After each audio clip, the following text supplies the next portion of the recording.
it's the Monday Club. Welcome along. What's happening, Jonathan? You all right, Sam? Oh, I'm not bad. It's been a few weeks, Russell. It's been a few weeks. It has. Mondays don't always agree with me as well, to be fair. Do you know what I mean? I think it was between the two of us, to be fair. 1 week I couldn't do it, and then the other week you couldn't do it. So it's really Is that right? a Was it not combined 2 effort. weeks in a row? No, it was me 1 week. It was me one week, Oh. and it was you the other week. So I would take the blame for that. Brilliant. Happy fucking not all your days. fault. Oh, that does make a change. Fucking hell. Nice one. Okay, welcome on the bus. Monday evening, the Monday Club, the flagship show. Guess what, Jonathan? Well, what's that? 2 years to the day since we went live.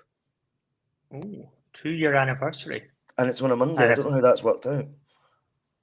You must have done the first one on a Monday then. You must have done the first one on like a Friday or a Saturday. No, I did it on a Monday. It can't be 2 years then. It's not how the calendar works. It is. It is 2 years, man. Is it not? I don't know. I mean, it sounds good. We'll run with it, but I think your maths is off. Is my maths off? Wait a minute. I think so. December. When would it have been? 2021? 2021, because it was round about after the Celtic. Oh, it was the game 6th. at Celtic Park. It was the 6th. I'm talking shit. Someone dropped me a message saying congratulations on the year of the bus, and I was like, you just ran with it. You just didn't do any due diligence. And then I was like, wait, no, it's 2 years. But thanks anyway. And now it turns out we're still 2 days short. That will. David Kelly, the best 2 years of my life. Yeah, I'm glad of that, mate. I'm very glad of that. Right, okay, remember all that good stuff before we get stuck in with the Celtic chat. There's loads to get through. Brendan back in front of the cameras today, so we will be talking about that. But yes, do please right now, because Mondays there's a few other pods on, I believe, at the same time and stuff, you know. So if you do, the one time you do it in a week would be a Monday. Always helps. So give us a wee like, give us a share, slag a hair. Make sure you've hit that subscribe button if you've not already, and the wee bell next to it so you know every time the bus can pick you up. And a big shout out to all the Boise Bus members. It's $1.99 a month. Content is always free, but it helps keeps the wheels on the road. Bus members like Jim Dolan, Scott Howe, Craig A, Phil McGinley, Charles Smith, Jim C, Monty, Danish Moshin. There's loads in today. San Fran Celtics in as well. Looks like I'm still paying for a membership somehow. I don't know how what that's all about, but who cares, eh? Anyway, Jonathan, there is a lot to talk about, but I'll leave the opening of the show to you. Well, Russell, after a 3-week absence from the pod, it seems like complacency has crept in at Celtic Park. What we are finding with the club at the moment is they are playing Russian roulette with Celtic's title bid. And the problem when you play a game like that is you need cool heads to prevail, and thankfully in the form of our captain Callum McGregor and our player of the season Matt O'Reilly, we have the coolest heads in Scotland for such a game. But when you play Russian roulette, Russell, somebody has to lose their head, and that turned out to be Joe Hart with his flapping around for the St Johnstone goal. There's another question being asked, and that is why is Brendan Rodgers and the board even letting the Celtic players play Russian roulette? Because what we found at half-time was Brendan Rodgers took the gun from the table, he loaded it full-barreled and decided to pull the trigger on Yang. I fear we may have seen the end of him of late, and now Brendan Rodgers with his fully automatic gun is now looking ahead, all guns blazing towards Hibernian on Wednesday, and I think he may just have his sights set even further than that, because come January I suspect there will be a Mexican standoff between Brendan Rodgers and the Celtic board. So when we are looking over the next few weeks let's let the Christmas battles commence. Very good. There was a couple ones I liked it. All guns blazing. You managed to get in there, and then what did you say? A Mexican. What did you say? Mexican standoff. Very good. Very good. Thanks for that, Jonathan. But yeah, Brendan Lite became the real Brendan Rodgers at the weekend, didn't he? Finally, he's done what I've been asking of him, not in a perverted way, but I've asked him to find his bollocks numerous times, and I think he definitely, put the argument to bed that he was going to be Mr. Nice for too long in his second spell as Celtic boss. The honeymoon period's very much over. The charm offensive is done. And now it is, let's get to work. I think that would be nice. I think you can say that now.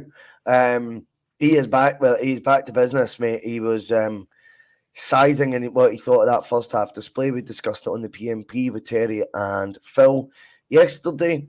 And see, to be honest with you, have you watched his presser from today? I've not seen it. I've not seen the full thing I today. didn't expect you to do any prep, Jonathan. Why would I? He's on once a week. I don't want to ask too much of you. But yeah, I mean, he's basically carried it on, in my opinion. He's asked questions about Rocky and Lagabielka. He wants to talk about what he looks for in players as personality, with reference to their training. That's why they're not even getting the squad. Tilo, he went, well, we had a few players injured. That's how he managed to get on the bench. And they're like, how is he? And he went, yeah, he's okay. And they were like, I was like, oh, for fuck's sake, this is brutal.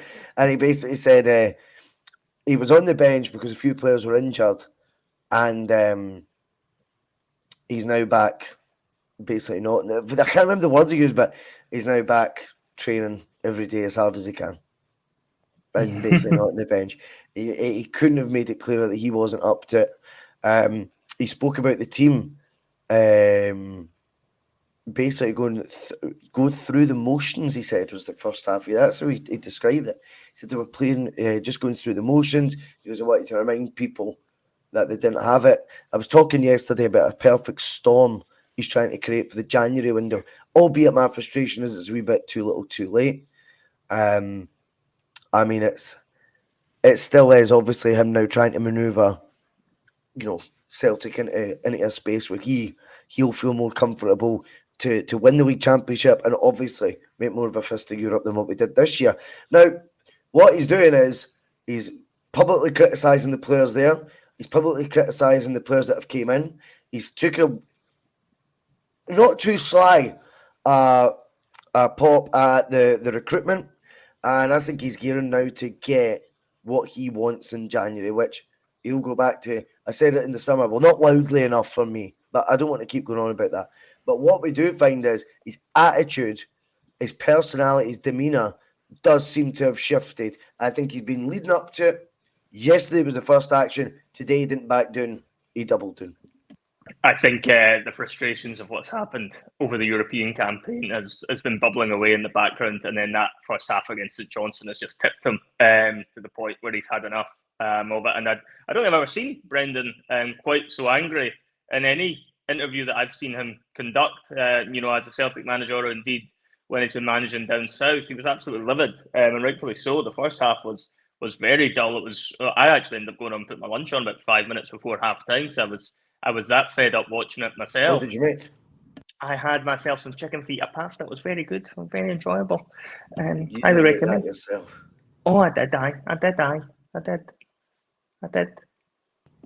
definitely did. Okay. He doesn't like to believe me when I do things like cooking around the kitchen, just because I don't do it for him usually. But when it comes to how Brendan was feeling about that first half, I think most of us had shared the same sort of thoughts, that the first half was absolutely, frankly, ridiculously poor from any Celtic team that's ever set foot up at Perth. That's been similar performances for a long period. This season we've had, and Brendan touched upon it. It was a game and a half without scoring against St Johnstone. I was actually at the one at Celtic Park, and they didn't look like scoring there. Didn't look like scoring in the first half up in Perth. And it takes a couple of moments of quality, albeit the performance level was definitely improved second half for us to get away with the 3 points. And even then, you're still having to rely on Joe Hart bailing you out towards the end as well. So it was a bit unconvincing. And I think the concerning thing from a Celtic perspective is when you're looking at it, there's been a lot of these types of performances this season where Celtic have laboured to victories rather than really being able to put the foot down. You can probably count on one hand the amount of times Celtic have really been on full throttle against these teams. And that wasn't what it was like the first time under Brendan Rodgers, certainly wasn't what it was like under Ange Postecoglou the last couple of years, which everyone is going to always compare him to, whether that's fair or not. That's where the benchmark Glad is you now. said that. And I personally think Brendan's been dealt a very weak hand in terms of the team he's working with. But again, he had an opportunity to make his voice heard in the summer. Doesn't seem like he did that enough.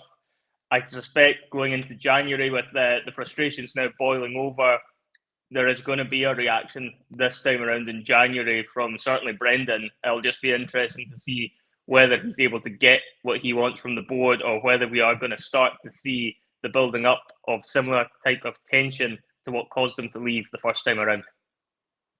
Well, yeah, I think this time for me, I wonder if he was worried that if he was too much like that in the first window, not enough fans would have been back on board and not enough were keeping their eyes on the Celtic board at that point, Johnstone, because everyone had, not everyone, but many had, sort of got a wee bit laid back, I think, when it comes to all matters Celtic. And we won a treble, won a double year before, 2 in a row. Here we go. It's brilliant.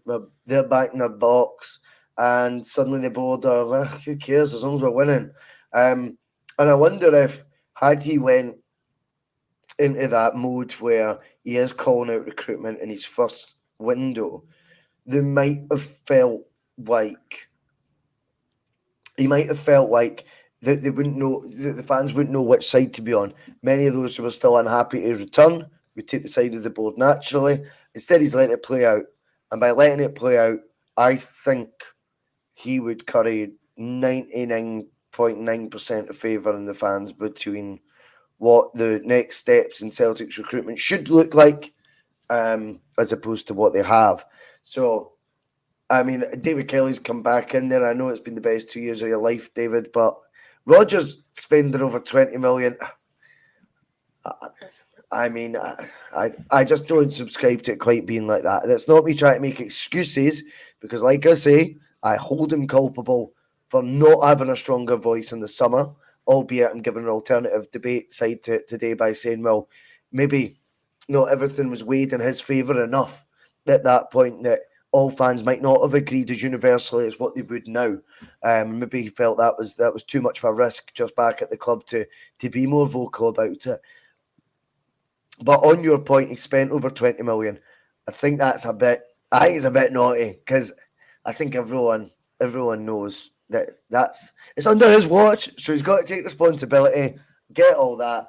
But I don't think any of them are really Rodgers players.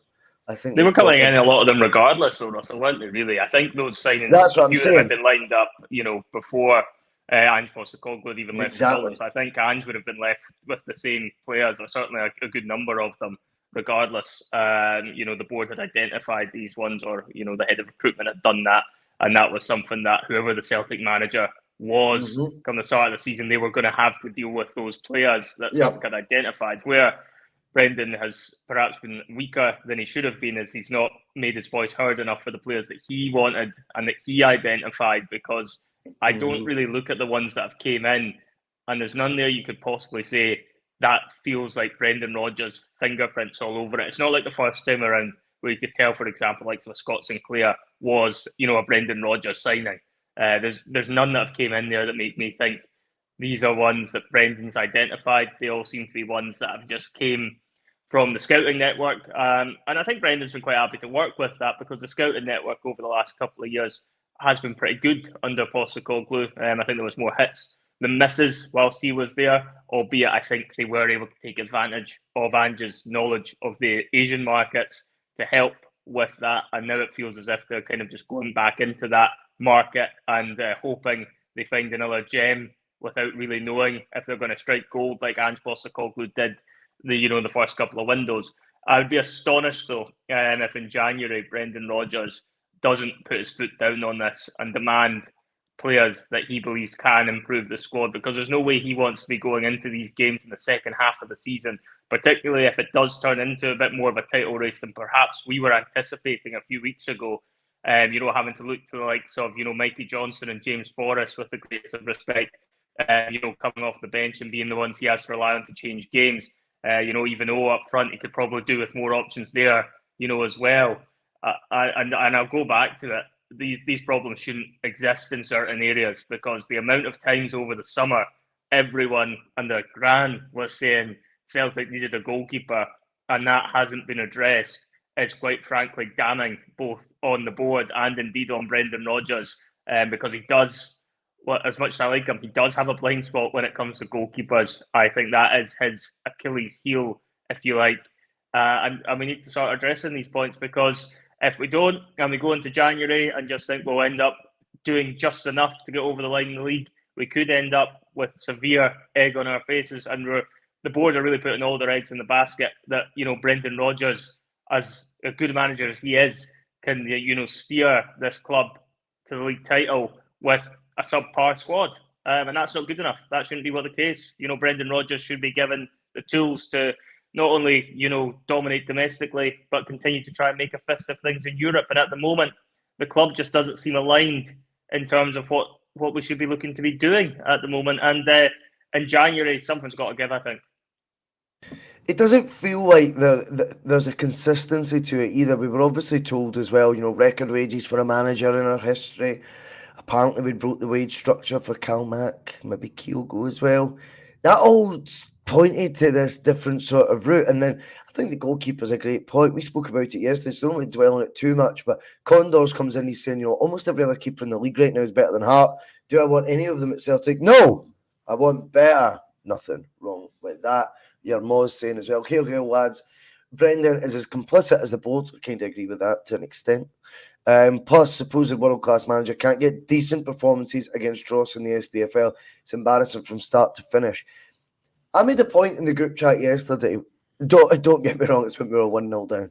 And that has to be factored in, shall we say.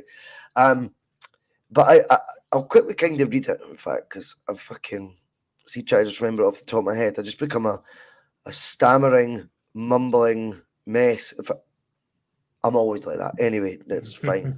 Let's say, it'll be a million miles away. How many messages do we send in here, man? Oh, I don't know. When Mark and Connor get going, you've had it muted for a long time. I said the players don't like the style of play that the managers brought and aren't committed to it. The board don't like the fans and have banned a large section.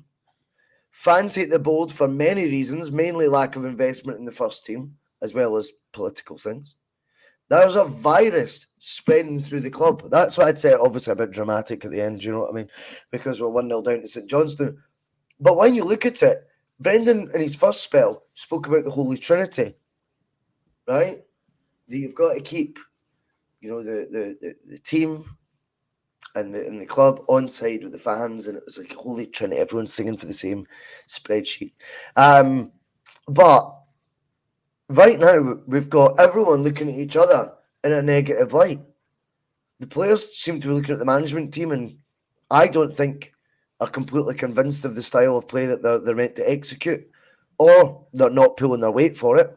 That tells me, again, that you might go back to the fact they don't believe in it, because when Brendan's saying they were going through the motions in that first half, let's have it right. He was spot on with that assessment. That is exactly what they were doing. They were going through the motions. That tells you they don't like whatever it is they're being tried to implement, or they don't care.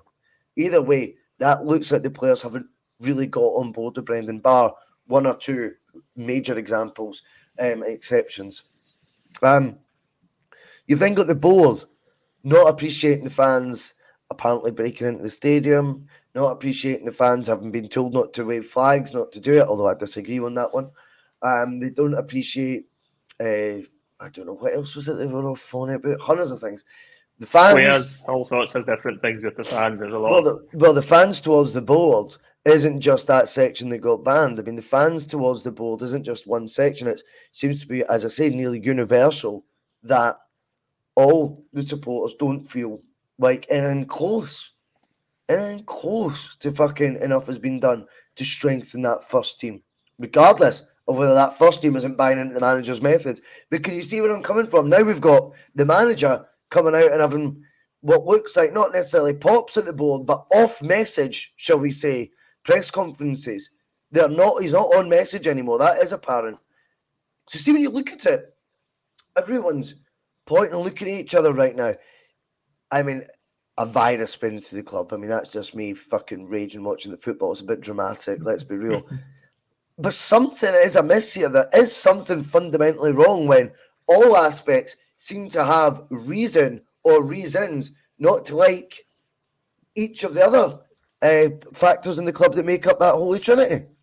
Yeah, and it's not quite a virus, but it's certainly a few headaches going around the club at the moment, and a lot of them are self-inflicted by the club. And just now, I think they really do need to sit down and see what they can do with the fans on that side of things. I think, Brendan Rodgers needs to sit down with the board and actually come up with a plan as to how we move things forward in January, and that needs to be communicated to the fan base. But more importantly, it needs to be executed in January, because that is what the fans are now going to be looking for. Because, as I say, if these performances continue, Celtic are going to drop points. It'll be inevitable that is going to happen over the next few weeks. You can't play as badly as we did in the first half and get away with it every time. We're fortunate with St Johnstone in a lot of ways. If that was one of the better teams in the league, that could have been a very, very different afternoon that played out in front of us. And certainly, with some big games against some of the better teams in the league coming up over the next few weeks, obviously including the neighbours,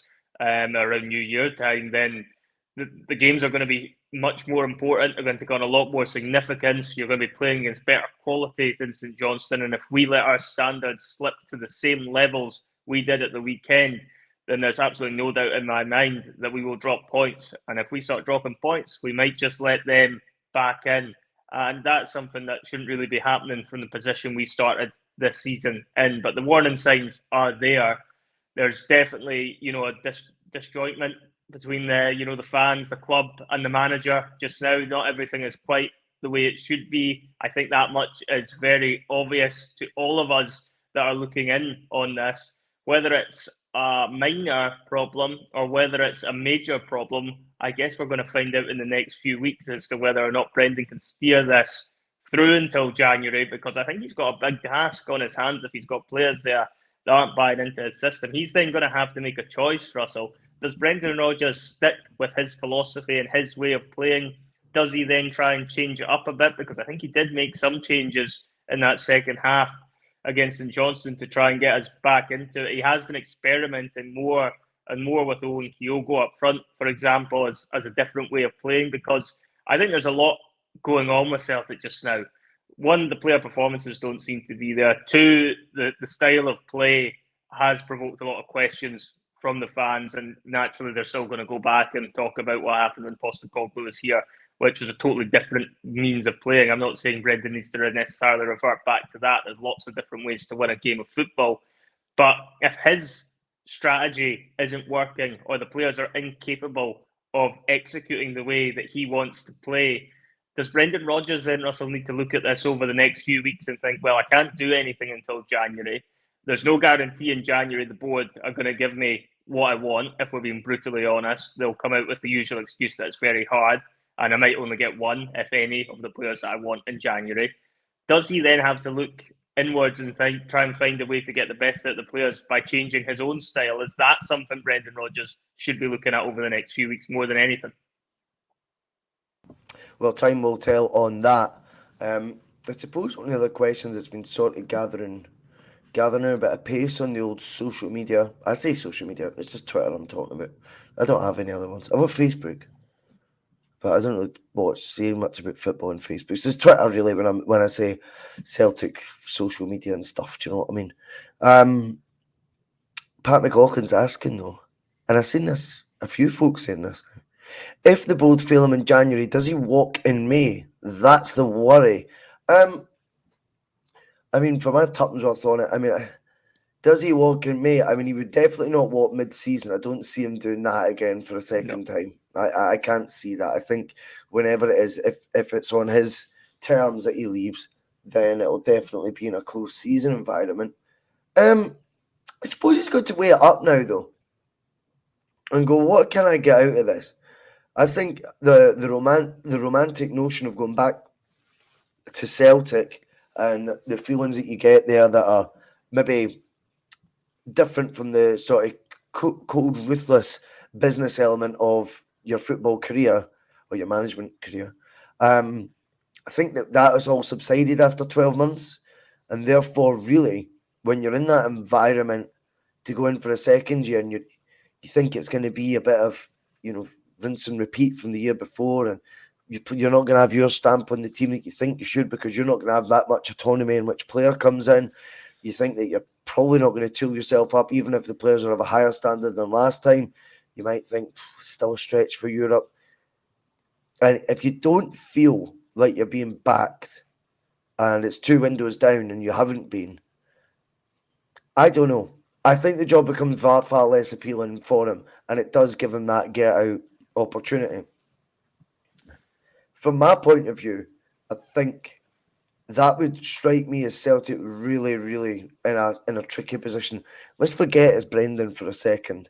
But when you've just got your record managerial or record paid manager in history, and he's only lasted 12 months, the focus does then become, well, what the fuck's going on there?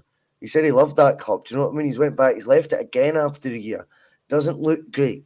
Do you know what I mean? So there has to be a bit of compromise here from the board as well, because the rippling effects of a manager leaving after such a short stint in his second stint, when he joined just purely, let's say for the emotive factors of coming back to Celtic, I think you need to look at that and go, fuck. Do you know what I mean? We can't have that happen. We're gonna need to compromise here and try and keep him, even if he's not the best thing since sliced bread. It doesn't look good if managers that say he does win the league this year, for example, but he doesn't get backed in January either. It's not a great look that he's only lasted a year and then he's left again. It's going to affect the level of then the next option coming into Celtic will be, in my opinion.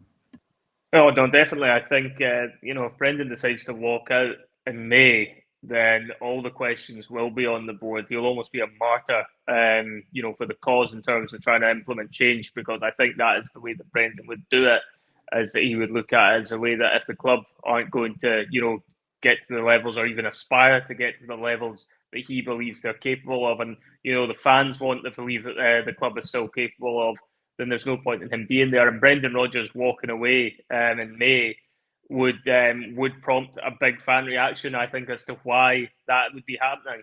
Potentially he could be leaving in May, and I fully expect he'll get the job done in the league, despite the performances not being quite there in the last few weeks. I've no doubt he'll end up walking away with minimum the league title. I still think he's got a very good chance of claiming the cup as well. And that would be quite a damning indictment if he was to go on to have a fairly successful season by winning the league and cup double, and then still walk at the end of that.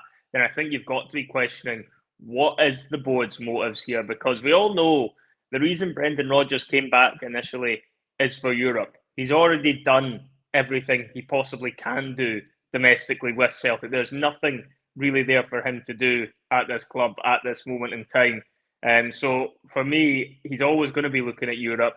If the board are just deciding Europe's just a payday for them and they're just going to take the fans' money and not bother to even give it a go and just be happy to get horsed, by some of the big teams in Europe and then not even compete against some of the teams that we should be able to compete with, then, I think he will end up walking. He would end up walking in May in that sort of situation. And, the fans would rightly then be asking a lot more questions of the board, because you're already feeling pressure on them just now. You already can feel that. There is that sort of frustration amongst the fans. I think the ones that hadn't potentially clicked about just how much of a role Peter Lawwell now has back at the club are fully aware of it after he was taking the AGM the other week there. So there's a lot of things that need to be addressed at board level with this club, and they need to be addressed in January if they want to be given Brendan Rodgers the reassurances that he needs, that this place is worthwhile hanging around for, for another season. Because January, albeit, could end up being a situation where Celtic are in a very strong position domestically. They could be in a position where the league, they've got one hand on the title potentially if they were to win the derby at Celtic Park and, potentially pull even further ahead in the coming weeks. However, January needs to be a statement of intent for Brendan, I think, more than potentially for the second half of the season, depending on how results go. But certainly for Brendan, he needs that January window to go far, far, far better than the summer one done, just to give him a bit of belief that this club has changed since the last time he was there. This club does want to believe that they are capable of reaching the levels that he wants them to reach. And, the questions are all going to be on the board, Russell, because I firmly believe if the board don't deliver in January any of the players that Brendan wants, not only will Brendan be asking the questions, but I think the fans will also be asking those exact same questions to the board, and then things could get a little bit toxic in the stadium if we are still seeing, the likes of Minky Johnson, James Forrest still being the sort of guys that are having to come on to change games from the bench because we've not strengthened our squad whatsoever. And that is where the board have to address matters, and they need to do it in January.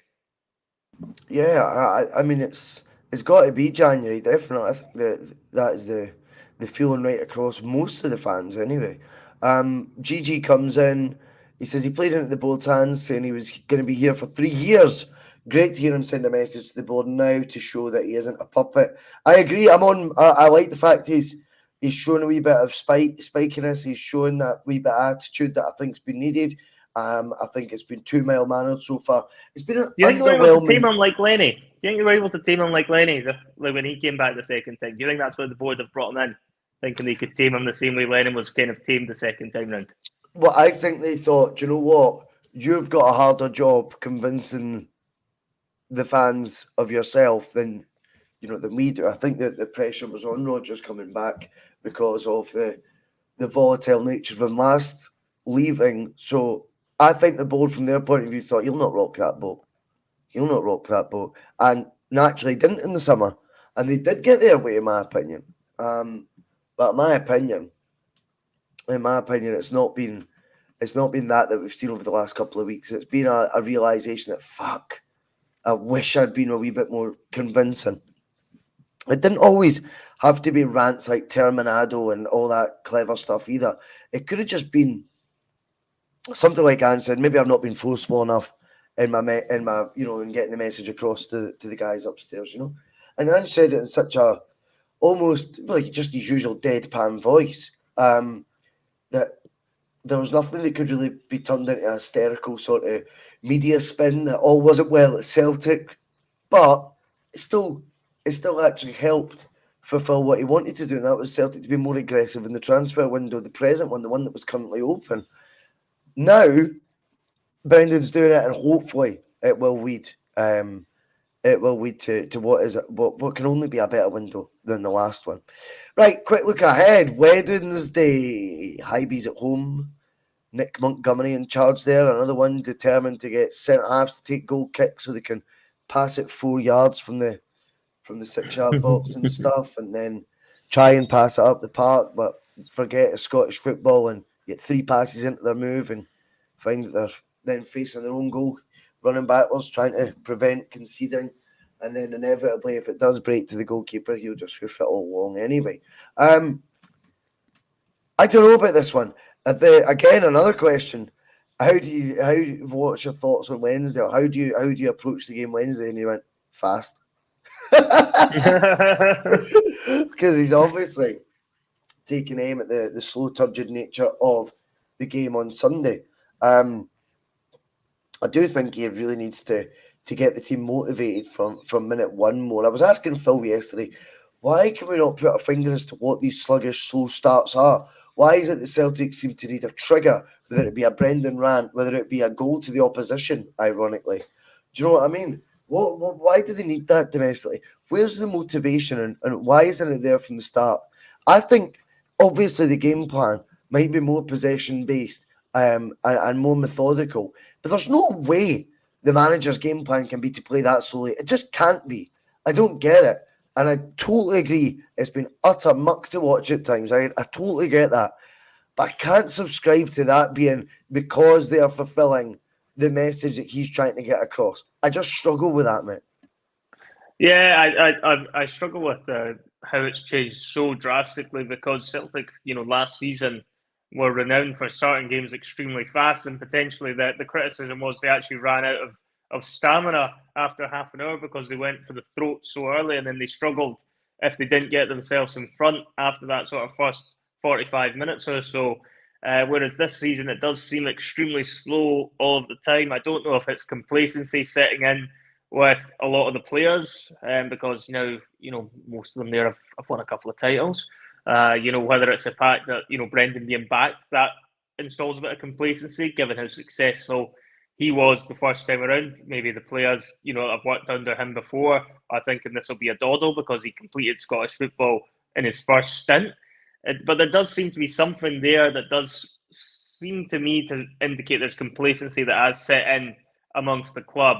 And I think Brendan Rodgers, if there's one thing he has always been pretty big on, is that you always focus and treat every game with respect and you go out and you get the job done. And I don't think Brendan Rodgers has ever been the type that will tolerate complacency in any game whatsoever. Brendan Rodgers is a guy who wants to win every single time his team take to the pitch. And I think he's going to be looking for solutions on Wednesday. I suspect he might make a few changes to the team on Wednesday to try and make a bit of a statement. I think out wide potentially, I think Yang will certainly be dropped after his performance, for example, and I wouldn't be surprised if there's one or two others. I mean, I'd actually almost be tempted to chuck Scott Bain in because Joe Hart's been at fault the last couple of weeks, and even just give him a timely reminder. No kudos for his save, though. Yeah, I mean, it's a good save towards the end, but it's his job, as Roy Keane. It's his job, as Roy Keane would say. I don't think it's that brilliant a save. I think he makes it look more brilliant than it actually is. It's one for the cameras, a little bit, if you ask me. Maybe I'm being harsh, but I mean, it's a good save. But for me, I'm struggling with Joe Hart at the moment. I think if he had a better option at left back, I think Greg Taylor would be, sitting out. And I think this is where the problems are, is that Rodgers, I think, would like to take a few players out and just put them on the sidelines to have a chance to reflect on some very poor performances of late. But he just doesn't have the quality to actually bring in players to replace them like we normally would have had, in previous years. We were boasting about how many good attacking options we had only a couple of years ago under Ange Postecoglou, and now the Celtic team seems to be very bloated, but bloated with absolute pish. So we're pretty much in a position where Brendan is almost never a good time. Forced. No, he's almost forced into playing a very predictable formation with very predictable starting lineups, and he's going to need to look at how he can change that and how he can potentially throw a surprise at Hibs, because Hibs will have a very good idea how Celtic are going to set up. They will know how they want to counter that. They will try, I think, and make the game tight like everybody else has, and try and ask us the question of whether we can break them down, because we've been struggling to do that this season when teams have camped the box against us. And Hibs will know if they get an opportunity from a set piece, everyone now knows the tactic. You crowd around Joe Hart, you put him under pressure, and then you wait and see if you can win the header, because Joe Hart isn't somebody who's commanding his box at all at the moment. And that seems to be a glaring tactic that's now being used against us the last couple of weeks. And it's paid dividends in the last two fixtures for our opponents. So Brendan has a few riddles to solve, shall we say. Yep. I'd like to see him throw a surprise in there. Go on, give me some example. Give me a couple of examples. Rocco Vata was one that always kind of springs to mind. I know he's out of contract in the summer, but for me, he's got to be somewhere, better than what we have on the bench, at the very least. I'm not saying he's necessarily going to, be the ultimate game changer, but offer something slightly different from what we're playing. I actually wouldn't be necessarily surprised if he ends up starting Mikey Johnson on Wednesday, such as the position he finds himself in with his wide men at the moment. That wouldn't surprise me either. And I'm not actually necessarily against that, because I thought Johnson, in his defence, was one of the better players, against St Johnstone when he actually came on. But, you know, the fans will react if they see Mikey Johnston's name on the I team think sheet. he starts definitely. I think there's He a was very good praising chance. him again today. Praised him individually yesterday. I think he's a shoo-in. Yeah, I think Brendan Rodgers liked him the first time around as well. I think Brendan Rodgers thinks as a player. Oh, he Yeah, did. He definitely did. But I mean, even if that is the case, say you're right and he does like him as a player, he's hardly been convinced of him this year. I know he's had injuries and things, but he's always fucking injured. Fuck off. But I think he's a shoo-in to start. I think Brendan's kind of been singing his praises for a reason. It was geared towards him coming into the team. But what do you make of the Iwata one? Because Iwata just seems to be so strangely deployed since he began, and I know a lot of people would like to see him get that start and play that perhaps number 6 role and allow Cal to get further up the park. Do you know what I mean? And maybe see more goals like we seen yesterday from Cal Mac. But I don't know. I don't see a direct path or trajectory into the first team for the likes of Iwata, Bernardo, Turnbull. They're ins and outs. It wouldn't surprise me if Iwata doesn't find himself starting again. I don't see him starting. I think it's almost a bit of a lottery for that third spot in midfield. You know, it's going to be McGregor and O'Reilly, but whoever joins them in midfield could be any of them. At the moment, I don't think any of them really stand out massively head and shoulders above the others when you're looking at those 3 players for that position, which again is a bit of a problem. I know obviously missing a Tatty isn't ideal, but you know, you should still be having enough quality there. I think Turnbull was very average at the weekend. I think he tends to play a lot better, Turnbull, when he comes off the bench, to be completely honest. So I wouldn't be necessarily surprised. Weird, right?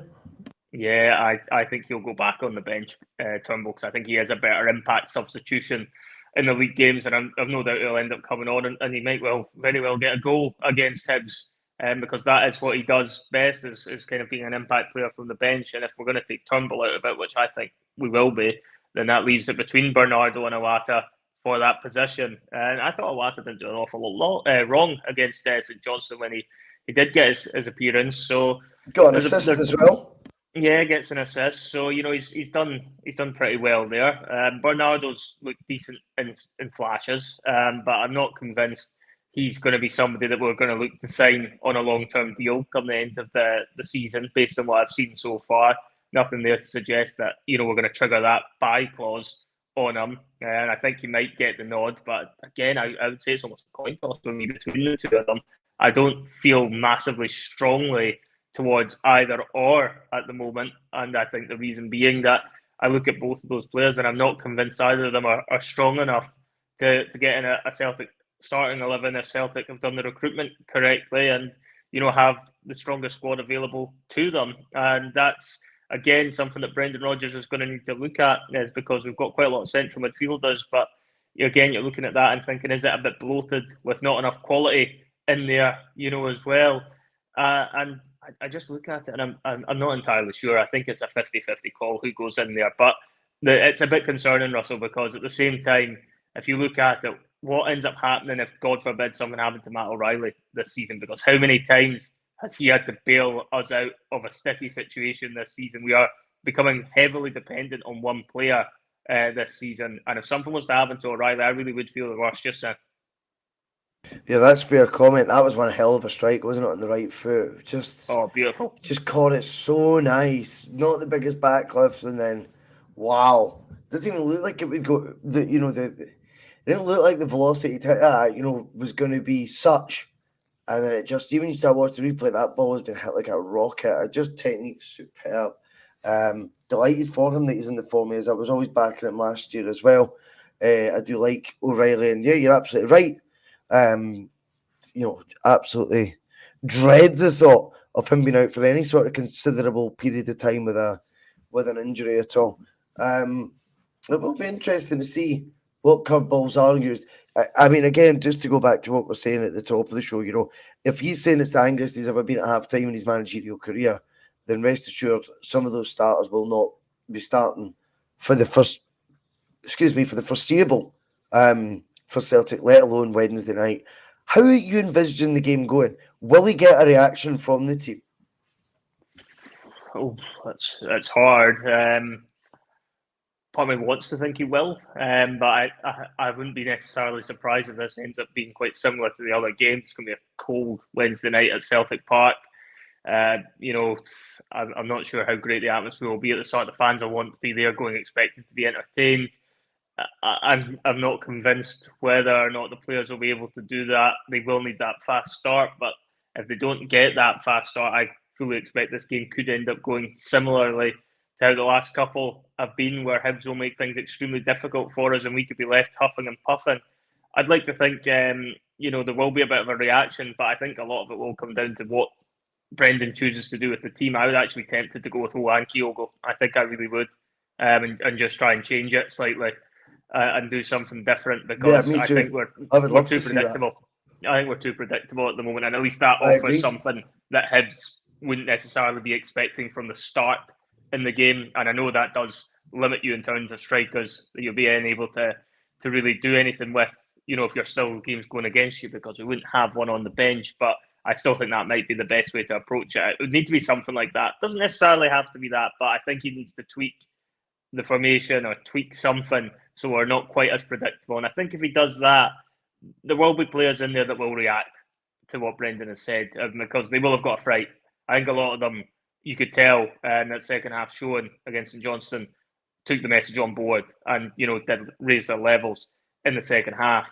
So I'd like to think that can continue into the weekend, into the midweek game, but there's absolutely no guarantees that if we go back to playing the same sort of style of football, same sort of formation, nothing would surprise me with it going back to type and taking Brendan Rodgers again, needing to kind of kick them up the arse to get them going again, or, you know, Hibs getting themselves in front. I think it'll be an interesting game. I don't think it'll necessarily be as much of a snooze fest. I certainly hope it won't, but I think it'll be tricky. I think, you know, with Hibs, I think they're, you know, decent form, got a good win against Aberdeen, albeit I think Aberdeen were very unlucky from what I've seen of that to have lost. But these are the type of games where you're going into where, you know, if you put the sort of performance in first half like we did against St Johnstone, that there is potential there for a banana skin. And for Brendan Rodgers, what he'll be demanding and expecting will be more from the players than what he got in the last game. And we're going to find out just how much these players, I think, want to play for Brendan on Wednesday night based on who he decides to pick. We'll get an idea for one, who he thinks wants to play under him, and two, we'll get a feeling based on how the performance goes, how much these players want to play under his system. So I think there will be a lot of questions that get answered on Wednesday. If you're asking me for an opinion, I think it'll probably be a 2-0 sort of game. I feel like these Wednesday night games, particularly in the winter, they're not always the most high intensity games, even at the best of times, even under Postecoglou. How many fans think will be there? How many fans? I mean, obviously you won't get everybody over. You know, a lot of them do a lot of travelling, and, you know, midweek games at this time of year aren't easy for a lot of them at the best of times. With performances being the way they are, a lot more might decide they don't fancy it as well. So, I mean, I'd probably say 35,000, 40,000 if I was going to have a guess as to where I think it might end up being. I think there's plenty of tickets going for it, as far as I could see. So, you know, I think the fans are a wee bit fed up, if I'm being completely honest, at this time of the season, based on how we have been playing. And they might use games like this as an opportunity to try and show to the board, by not turning up, that they're not happy with what the club are doing just now. And that could send a bit of a statement, I guess, as well. If, you know, Celtic Park ends up being half empty, that the board might need to start having a look at it, because that is the thing where the board would step in, is where they feel it's going to end up hitting them in the pocket in the longer run, is that they are a reactive board. We've seen that plenty of times in the past, and that might be the only way to get a reaction out of them. But if you're asking me, I don't think I'll be anywhere close to full capacity, and I think there's a combination of reasons behind that. But perhaps one of the main ones, and one of the most damning ones, is the performance by the Celtic team over the past few weeks hasn't really been good enough to make fans want to take the time out of their Wednesday night in the winter to go along to Celtic Park. Yep, well put. It will be interesting to see, but it is that time. Big Phil McGinley has joined us. How are you, Phil? Yeah, I'm good. Good. How are you guys tonight? Good to have you on. Very good, Phil. Very cold, man. Can you shake it? Well, hopefully this quiz will warm me up. I know how much you love a quiz, guys. I've been terrorising a few other guys in the team now, but back to the bread and butter. It's back to the original quiz. It's back to the good old sudden death. Been a few weeks since we've played it, but yeah, Russell, you did win the last point. If you remember that far back, yes, you did. Yes, it was. I had to go and double check there before it started. So yes, so you will have. I had to give myself the Brendan Rodgers treatment after that myself. I was in the mirror for a good 10 minutes. I've not been that angry at sudden death in a long time, probably ever. How are you going to start the game tonight, Jonathan? I don't you start fast. Oh, yes, God. Mate. But yeah, there's 5 points in it just now. The comeback is on after Jonathan got it to 6 points, the biggest the lead's ever been. But yeah, it's back to 5 points now. So to say, the Russell is on the charge, essentially. This is it. He's closing the gap. So I will now get all the aesthetics ready. And we'll get good ready to go. If you are going to do your trash talk each other, is it so serious now that isn't trash talking anymore? I'm a sick man. I mean, he should be able to beat me with these today. I'm going to be in my bed for 8:30. Win, lose or draw. Win, lose or draw. I'll be in my bed. He's just wanting the sympathy from everybody. Do you know what I'm going to watch? Though? Do you know what I'm going to watch? What's that? I'm going to watch some Ted Lasso. You ever watched it? Yeah, I've watched the first. It's brilliant. I'm amazed you like that. I didn't think you'd like that. I love it. I'm amazed I like it too. I've watched nearly 2 series in 3 days. I've never been watched telly. I didn't even use have a telly on. I'm astonished at that. I like it. Yeah, it didn't sound like the sort of thing you would like. I don't mind. That's okay. I wouldn't have turned around and said it's outstanding. Oh no, we need to start. We need to wait. Cool Daddy spoken, the king of patter. He says, Boyce, capital letters, just to get my attention. Wait till I get my violin out. Hurry up then, Cool Daddy. I've not got all day. I've got a quiz to do. I've got places to be.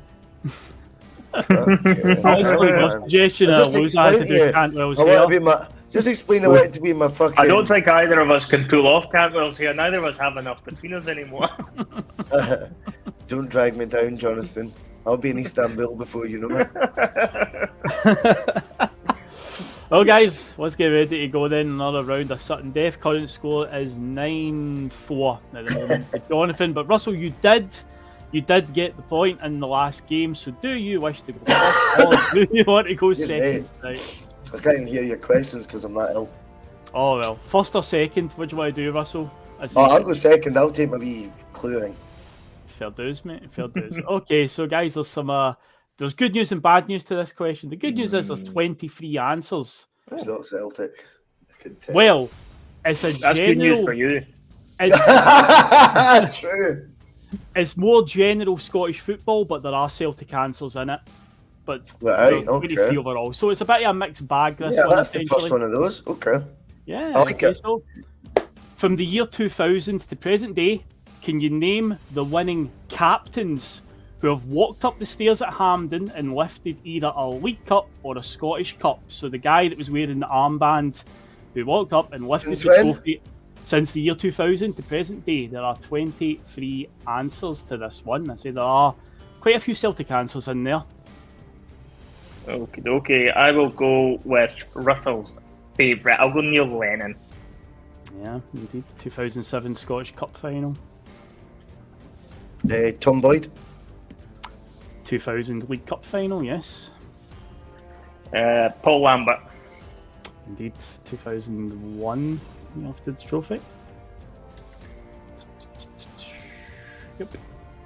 So is it just the 2 cup competitions? Just the 2, the League Cup and the Scottish Cup. We're not including things like the bloody Petrol Tank Cup and stuff like that. I was imagining the SPFL trophy as well. Sorry, my bad. Barry Ferguson? Yeah, Barry Ferguson's the correct answer, yes. I had Barry written down as well. I think Henrik Larsson in his last season got to be captain. Oh, I don't think so. I don't think that's right. He was joint with Jackie McNamara, but it was McNamara who was lifting it as captain. Well, Larsson's incorrect, but Russell's just blotted out an answer. No, it's fine. It's his shot anyway. He's got to use that, isn't he? I would guess. Are you going to use that, Russell, as your answer? Oh, I love Jackie. Give yourself a clue there. So yeah. Take that one. Yeah. Yes. So Henrik Larsson was wrong, but Jackie McNamara was correct. So yeah, Russell. I shall go for David Gray. That he was captain for Hibs. He was. Yes, he scored the winning goal as well that day when Hibs won it. Yep, correct.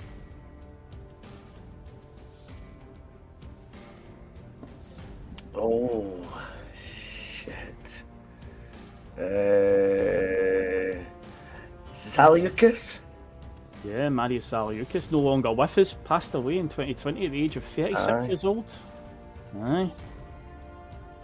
Yeah, I can't believe we've not said them already, but Scott Brown. Of course, that would have been so... Like, what? Oh, aye. That would have been bad. To be fair, I don't know why nobody said him earlier. Fucking David Gray before Scott Brown. Why do we even play this game? How many questions have I got left? You need to get this to win the point. Yeah, I mean, you've got the point. I think we all know what he's going to say. Brilliant! I don't think he needs the clue because I've got another one. Give us the clue anyway, because it's fun to get the clue. All right, okay. Do you know what? I'm going to give you this clue, and I don't even think you'll even take it as the answer. But this Australian international became a stalwart of punditry in the Satanic era of Scottish football. Oh my god! You can see his face right now, can't you? That's mad. He was born in 1972 as well. Stuart Lovell. Stuart Lovell was correct, yeah. Livingston, 2004, yeah. Fair dues, man. Ended it in style there. Yes, Stuart Lovell was a correct answer, yeah. But my biggest worry was, did Jonathan say Cal McGregor? I'm not ill like Callum McGregor. No, I thought that's who you were going to say. Yeah, that's what I was going to say, and then I thought, fuck, maybe that wee bastard's already done it, and it would have been like on a, you know what I mean, a technicality. It would have been brought back level. Nah, nobody got there. But I can understand the logic with the Henrik Larsson one. He did lift the trophy at the same time with McNamara, but McNamara had a captain. So yeah, Lustig did the same in his last game, I know. So the missing answers were Callum McGregor, just that was. 50 cares, mate. Other Celtic one that he's never got, I'm no surprised. Stephen McManus, 2009 League Cup. The Rangers ones were Arthur Newman, David Weir, James Tavernier, Fernando Rickson. Amoruso would not have been a right answer had you. I had to write down. Yeah, he was publicly stripped to the captaincy by Dick Advocaat. Stephen Presley, Hearts. Rob Jones of Hibs from the 2007 League Cup. See, that one would have thrown us. I think that Hibs one with John Collins as manager, folk would have thought Kevin Thompson. It was Rob Jones. Dundee United in 2010, it was Andy Webster. Inverness Cali Thistle in 2015, it was Graham Shinney, current Aberdeen midfielder. St Johnstone's double in the year 2020, it was Jason Kerr was the captain. When Kilmarnock beat us in 2012, it was James Fowler was their captain. Okay. Russell's favourite manager in the SPFL outside of Brendan Rodgers, Jim Goodwin, was the captain of St Mirren in 2013 when they lifted the cup. And the one that nobody would have ever got, I couldn't even write a clue for this guy, was when Ross County won the League Cup in 2016. Their captain was a guy named Andrew Davis. I would never have got that as well. I'd be like, who's Ross County 2016? They won the League Cup. They beat us in the semi-final, then beat Hibs in the final. Yeah, the meeting sandball season. It was that one. So yeah, there you go. So Russell, that's 2 in a row you've won, mate. You're back on it, mate. 4 points in it now. I like that. There you go, that mate. Was good. Enjoyed that. No, it's only, I think one of my answers was Celtic, the rest were all these different teams. Zaliukas was like my second. No, you gave 2. You gave Tom Boyd and Jackie McNamara. Oh, Tom Boyd as well. Jackie was kind of default. Yeah. But, I fucking straight with Zaliukas. I don't know what's wrong with me, man. Oh, God. Oh, dear. Right, okay, I'm going to get this uploaded because our upload audio downloads are absolutely flying at present. I don't know if anyone's been aware of that, but the audio downloads, big thank you to those of you who are listening on all your favourite podcast channels, because podcast platforms, that they call it. But we're averaging just shy, Phil, of 3,000 audio downloads per episode right now. Oh, Jesus. Wow. So, incredible. No bad for doing so shite these days, eh? And by the end of the year, we are hopefully still on course. Very nip and tuck. We'll claim it anyway for 1 million views on the channel. On road there, Phil, to try and get those sort of landmarks. Anyway, Nice. have a fantastic evening, whatever it is you get up to. And as always, remember, keep your eyes on this board. Cheers, Johnson. Cheers, Phil.